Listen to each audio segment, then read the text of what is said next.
बहुत समय पहले चकरपुर नामक एक गांव हुआ करता था। इस गांव के आसपास के गांव के अमीर व्यापारी जब शहर में जाते थे तो वो लोग इसी गांव से होकर गुजरते थे और इसी गांव में विश्राम करते थे, फिर शहर के लिए निकल जाते थे। इस गांव में रहने वाले सभी लोग बहुत चालाक थे। इस गांव में जो भी व्यापारी या फेरी वाले आते उन्हें कैसे भी करके फंसा के उनका सारा पैसा लूट लेते थे। एक बार अर्जुन नाम का एक आदमी अपने घोड़े पर सवार होकर शहर जा रहा था। तब शाम को अंधेरा होने लगा था। उसने सोचा कि अब वो इसी गांव में रात रुक जाएगा, लेकिन उसे वहां आसपास कोई नजर नहीं आया। थोड़ा आगे चलने के बाद उसे एक आदमी दिखाई दिया और उसने उससे पूछा। भाई, यहाँ आसपास आराम करने के लिए कोई जगह है क्या? विश्राम करने के लिए जगह की जरूरत नहीं है। तुम एक काम करो, तुम मेरे साथ आ जाओ। मेरे साथ बैठकर 2 पैग मारो और फिर तुम्हें बहुत अच्छी नींद आ जाएगी। उस आदमी की ऐसी बातें सुनकर अर्जुन समझ जाता है कि उसने पी रखी है। ये तुम क्या बोले जा रहे हो? मैं तुमसे क्या पूछ रहा हूँ और तुम पता नहीं क्या बता रहे हो। तुमने पी रखी है क्या?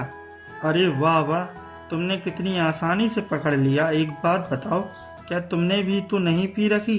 एक बात तो बड़े लोगों ने सही कही है कि शराब से बेहतर इस दुनिया में कुछ नहीं है। इसलिए तो पीकर ऐसे घूम रहा हूँ। और वैसे भी मेरे पैसे हैं, मैं अपने पैसों से पी रहा हूँ, घूम रहा हूँ। उससे तुम्हें क्या तकलीफ बताओ? अरे अरे, जो मुंह में आए बोलते मत जाओ।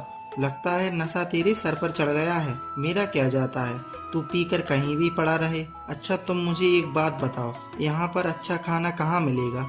हाँ, मैं नहीं बताऊंगा, बिल्कुल नहीं बताऊंगा। और वैसे भी तुम्हें बताकर इसमें मेरा क्या फायदा है? लगता है तुमसे बातें करते करते मेरा सारा नशा उतर गया। अरे रे, ये कहाँ से आ गया है, भगवान ही जाने। इस गांव में नया हूँ, सोचकर मैंने सोचा किसी से पूछ लूं। और अब इस शराबी के अलावा मुझे इस गांव में कोई नजर नहीं आ रहा। एक तो बहुत ही अंधेरा होता जा रहा है, अब तो इसी से पूछना पड़ेगा। सुनो, मुझे रात में आराम करने के लिए कोई अच्छी सी जगह बता दो, मैं तुम्हें इनाम में पैसे दूंगा। अर्जुन के मुंह से पैसों की बात सुनकर संतोष का पूरा नशा ही उतर गया और फिर उसने कहा। साहब, पैसे दोगे क्या? आप तो बहुत भले इंसान हैं। मैं आपको अच्छी सी जगह बता दूंगा, मगर आपको मुझे 4 आने देने होंगे। क्या कहा? सिर्फ जगह बताने के तुम्हें 4 आने चाहिए? मैं तुम्हें सिर्फ 1 आना दूंगा। अच्छा, तुम ऐसा करोगे? कहाँ से आए हो तुम? इस गांव को तुम जानते नहीं हो। यहाँ पर तुम बिल्कुल नए हो। ऊपर से तुम्हें जगह पता नहीं है और मेरा नशा उतार दिया। जाओ यहाँ से, समझे? इस तरह अर्जुन को कोसते हुए संतोष वहां से जाने लगा। अब करूं भी तो क्या करूं? यह सोचकर अर्जुन ने संतोष से कहा। अरे रुक जा रुक जा, इतना गुस्सा क्यों कर रहा है भाई? जो मांगोगे मैं तुझे दे दूंगा भाई। बहुत भूख लगी है, जल्दी से मुझे जगह बता दो। तो ऐसा कहो ना, मैं तुम्हें भूख मिटाने की जगह बता दूंगा। और जिस तरह से मुझे प्यास लगी है ना, मुझे प्यास बुझाने के लिए पैसे दे दो। तुम बहुत ही किस्मत वाले हो जो इतने बड़े इंसान से तुम्हारी मुलाकात हो गई। क्या तू और बड़ा इंसान है?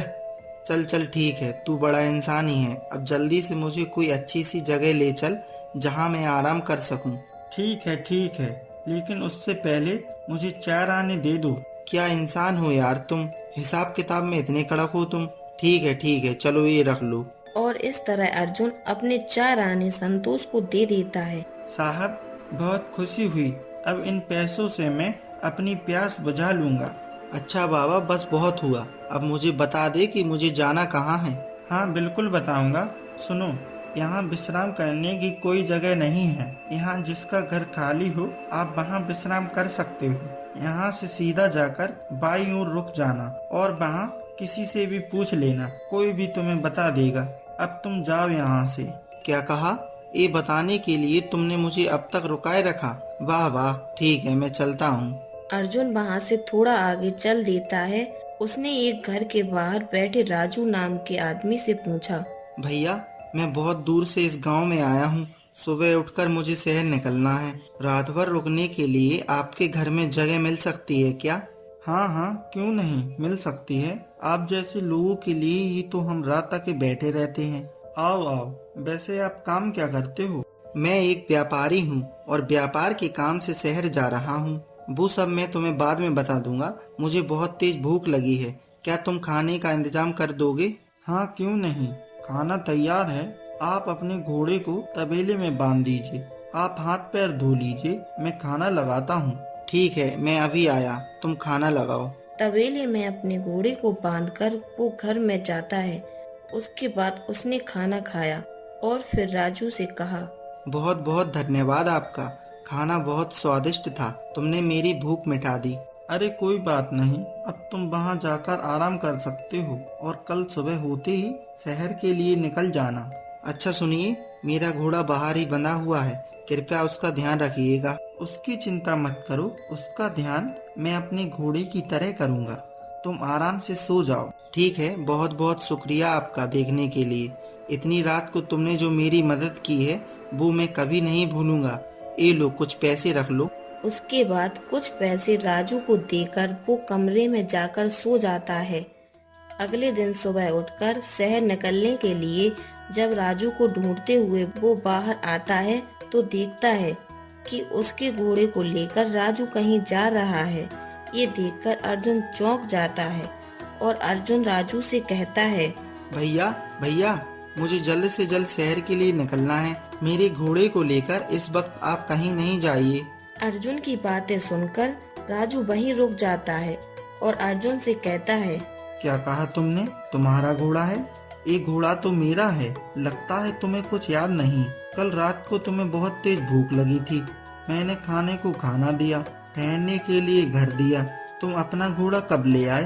राजू की बात सुनकर अर्जुन आश्चर्यचकित हो जाता है और काफी देर सोचने के बाद राजू से कहता है, भैया तुम बिल्कुल गलत कह रहे हो, ये मेरा घोड़ा है। कल रात को आते समय इस घोड़े को मैं लेकर आया था और वहाँ बांधा था।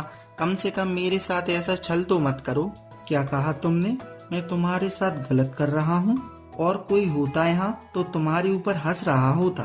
क्या तुम्हें पता नहीं है, ये मेरा तबेला रोज एक घोड़े को जन्म देता है और आज यहाँ पर ये घोड़ा पैदा हुआ है, इसलिए ये मेरा है। ये बात तुम किसी से भी पूछ लो, वो भी यही बताएंगे। क्या ये तबेला घोड़े को जन्म देता है? ये कैसे हो सकता है? तुम मुझे फंसाने के लिए ना जाने क्या क्या कह रहे हो। अच्छा तो ठीक है, फिर एक मिनट रुको, मैं अभी ये साबित कर सकता हूँ। अरे ओ प्रमोद, जरा यहाँ आना। प्रमोद जब वहाँ आता है तो राजू उससे कहता है, प्रमोद, ये जो आदमी है रात के समय मुझसे आकर कहता है कि मुझे भूख लगी है, तो मैंने खाने को खाना दे दिया और फिर सोने के लिए जगह दे दी, और ये सुबह उठकर कहता है कि ये घोड़ा उसका है। अब प्रमोद तू ही बता, ये मेरा तबेला मुझे एक घोड़ा रोज देता है या नहीं? हाँ ये सच है, हर रोज सुबह ये तबेला तुम्हें एक घोड़ा देता है। मैंने भी कई बार देखा है। तुम कहाँ से आए हो और इस तरह से झूठ कैसे बोल सकते हो? प्रमोद की ऐसी बातें सुनकर अर्जुन कुछ समझ ही नहीं पाता है। उस गांव के सारे लोग मिलकर बाहर के व्यापारियों को फंसाते हैं और उनके पैसे लूटते हैं और इस तरह से एक दूसरे की मदद करते हैं। राजू और प्रमोद भी उसी ग्रुप में से हैं, इसलिए राजू के पूछने पर प्रमोद भी झूठ बोलता है। ये बात सुनकर अर्जुन कहता है, लगता है आपको कोई गलतफहमी हो गई है। मैं सच कह रहा हूँ, ये घोड़ा मेरा ही है। कभी कोई तबेला घोड़े को जन्म दे सकता है क्या? सच बताओ, तुम दोनों मिलकर मुझे फंसाना चाहते हो ना? अरे भाई, मैं तुमसे झूठ क्यों बोलूँगा? तुम चाहो तो गांव में किसी से भी पूछ लो। मैं किसी से क्यों पूछूं? मैं गांव के सरपंच से शिकायत करूंगा कि तुम लोग मेरा घोड़ा हड़प रहे हो। क्या कहा?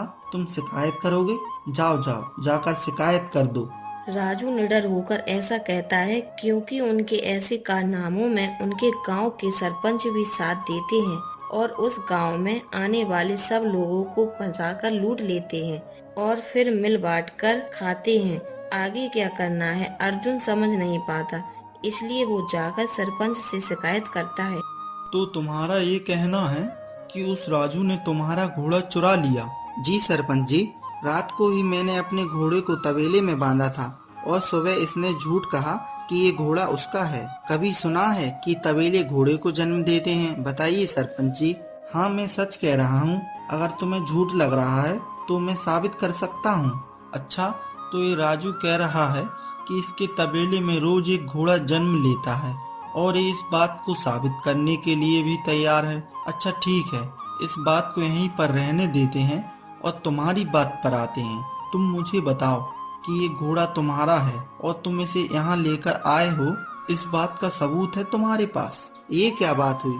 जिस बात के लिए सबूत की जरूरत ही नहीं है, और अगर मैं सबूत लेकर आ भी गया तो आप मेरी बात पर यकीन कैसे करोगे कि मैं सच बोल रहा हूँ?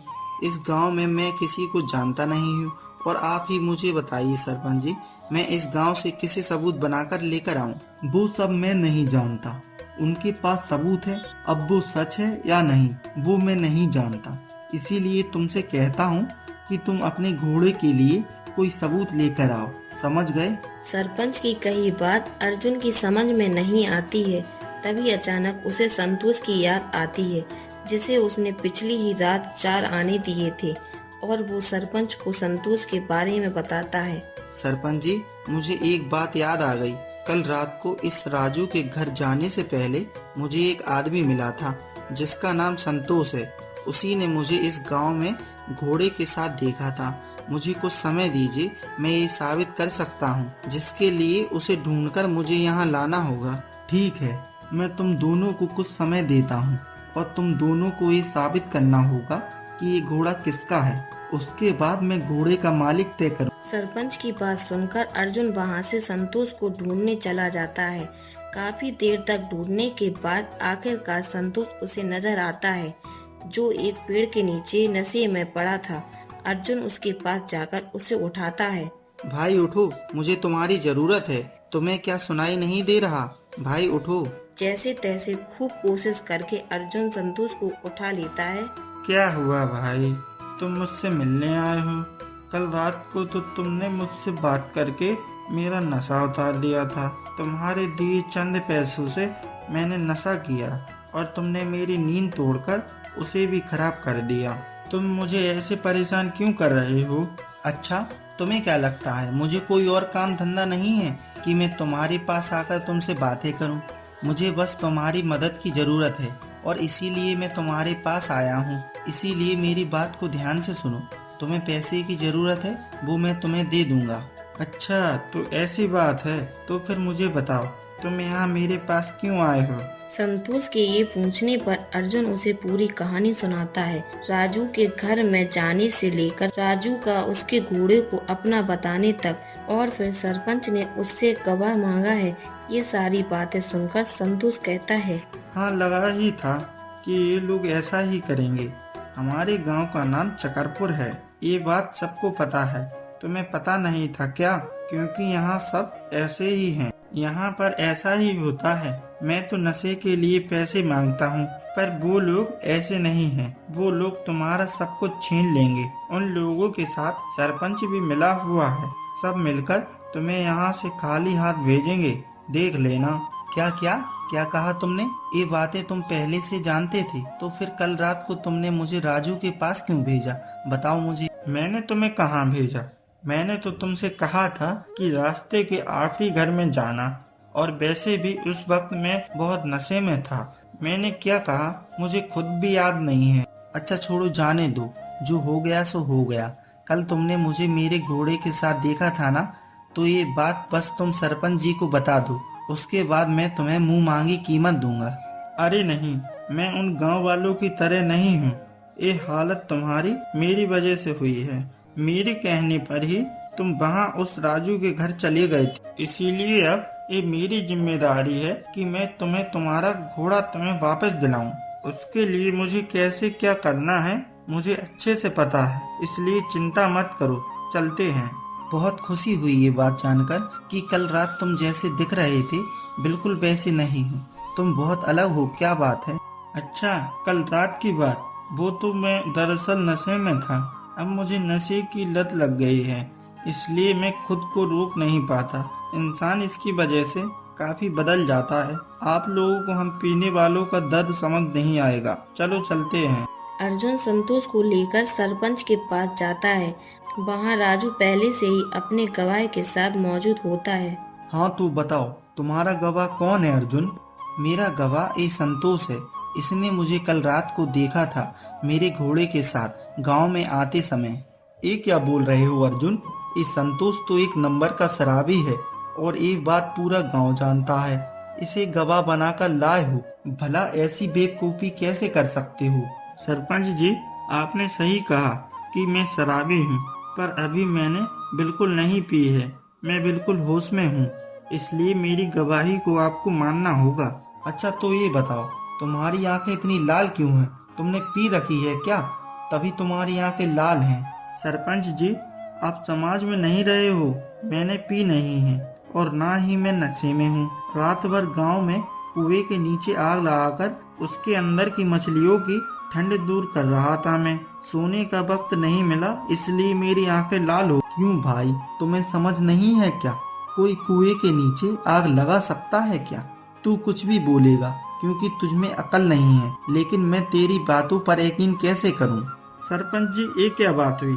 ये राजू का तबेला रोज एक घोड़े को जन्म देता है, इस बात पर आपने यकीन कर लिया। वो कौन सी बुद्धि से? बस उसी बुद्धि से मेरी बात का भी यकीन कर लीजिए। और संतोष की ये बात सुनकर सरपंच की आंखें खुल जाती हैं। खुद एक सरपंच होकर उन्होंने गांव के लोगों का साथ दिया, ये सोचकर उन्हें अपने आप से घिन आने लगी और उन्हें अपनी गलती का एहसास हो गया और उसका पश्चाताप करते हुए वो अर्जुन से कहते हैं, तुम मुझे माफ कर दो। कई दिनों से मेरी आंखें बंद थीं। इन्हें समझाने के बदले मैंने इनके साथ मिलकर इस गांव में आने वाले लोगों के साथ बहुत बुरा किया, और अब देख लो, आखिर में शराबी से मुझे ज्ञान सुनना पड़ रहा है। सरपंच जी, आप ऐसा कैसे कह सकते हैं? हम सब ने पहले से तय किया था ना, तो आप बीच में कैसे पलट सकते हैं? बस बहुत हुआ राजू, अब आज के बाद ऐसा कुछ भी नहीं होगा। तुम जैसे लोगों की वजह से ही इस गांव का नाम खराब हुआ। आज के बाद इस गांव से कोई भी इंसान निराश होकर नहीं जाएगा। और हाँ अर्जुन, तुम अपना घोड़ा लेकर यहाँ से जा सकते हो। तुम्हें परेशान करने के लिए मैं सारे गांव वालों की तरफ से तुमसे माफी मांगता हूँ। आपका बहुत बहुत धन्यवाद संतोष। सही समय पर आकर मेरी मदद करने के लिए बहुत बहुत धन्यवाद। उन सब गांव वालों को धन्यवाद बोलकर अर्जुन अपना घोड़ा लेकर शहर की तरफ निकल जाता है। ऐसी ही और कहानी देखने के लिए हमारे चैनल को सब्सक्राइब करें।